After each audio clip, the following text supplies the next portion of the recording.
নমস্কার।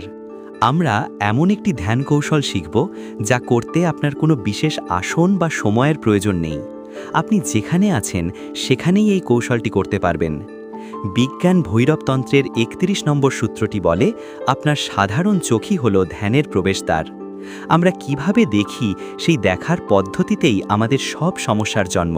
সূত্রের মূল কথা বাটি ও শূন্যতা। সূত্রটি একটি বাটির উদাহরণ দিয়ে শুরু করে। বাটির মতো কোনো বস্তুকে তার পার্শ্ববর্তী কোনো ভাবনা ছাড়া দেখতে বলা হয়েছে। ভাবুন, আপনার সামনে একটি কাচের বাটি রাখা আছে। সাধারণত আপনি কি দেখেন? বাটির রং, তার দাম, সেটি নোংরা কিনা বা অন্য কোথাও এমন বাটি দেখেছেন কিনা, এগুলোই হলো কল্পনা বা পার্শ্ববর্তী চিন্তা। এই সূত্র বলছে এই সব চিন্তা ত্যাগ করুন, শুধু বাটিটিকে দেখুন, কোনো নাম বা পরিচয় ছাড়াই। দৃষ্টির কবর। এই সৌকৌশলটিকে ট্রাটক বা দৃষ্টি স্থির করার অভ্যাস বলা যেতে পারে, কিন্তু এর উদ্দেশ্য আরও গভীর। এখানে শুধু দৃষ্টি স্থির করা নয়, মনকে স্থির করা আসল লক্ষ্য।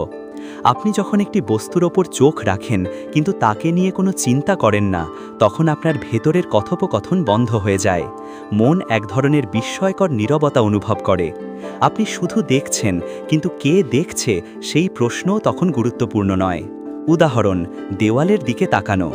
এই কৌশলটি অনুশীলন করতে আপনার সামনে থাকা একটি দেওয়াল বা ছবিকে বেছে নিন। ১. দেখার অভ্যাস। প্রথমে ১ মিনিট চোখ বন্ধ করুন, এরপর চোখ খুলুন এবং দেওয়ালটিকে দেখুন। আপনি দেখবেন সঙ্গে সঙ্গেই মনে আসছে দেওয়ালটা সাদা, ওটা একটা পেরেক, ছবিটা একটু বাঁকা।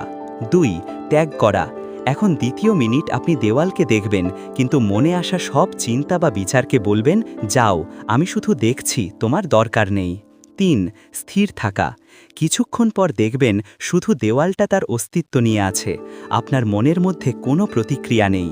এই নিছক অস্তিত্ব দেখাটাই হলো ধ্যানের সবচেয়ে সহজ ধাপ। বিশ্বময়াতাং ব্রজেত। সূত্র বলছে যখন আপনি এই কল্পনার সীমা ত্যাগ করে স্থির থাকেন, সেই মুহূর্তেই তুমি বিশ্বময় হয়ে উঠবে। অর্থাৎ যখন আপনার মনোযোগ একটি সীমিত বস্তু, বাটি বা দেওয়াল থেকে তার সীমানার বাইরের শূন্যতায় চলে যায়, তখন সেই বস্তু আর অন্য কিছু থাকে না।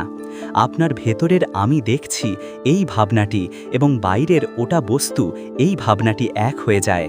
আপনি তখন আর নিজেকে সেই বাটির থেকে আলাদা মনে করেন না। আপনার চেতনা সেই বাটি ও তার চারপাশের অসীম শূন্যতার সাথে মিশে যায়। এটাই হলো বিশ্ব চেতনা বা ভৈরবের জ্ঞান। শেষ, এই কৌশলটি আপনাকে শেখায় যে জীবনের কোনো মুহূর্তই সাধারণ নয়। যখনই আপনি কোনো বস্তু দেখেন, আপনি বিচার না করে সেই মুহূর্তে স্থির থাকতে পারেন। এই স্থিরতা আপনাকে তাৎক্ষণিক শান্তি ও মুক্তি এনে দেবে। আপনার দেখা যেন আপনার উপলব্ধি হয়ে ওঠে। আজ থেকে এই সহজ কৌশলটি অনুশীলন করুন। আপনার জীবনের প্রতিটি দেখা যেন গভীর ধ্যানে পরিণত হয়। এই ধরনের আরও সহজ ধ্যানের কৌশল জানতে চ্যানেলটি সাবস্ক্রাইব করে আমাদের সাথে থাকুন। ধন্যবাদ।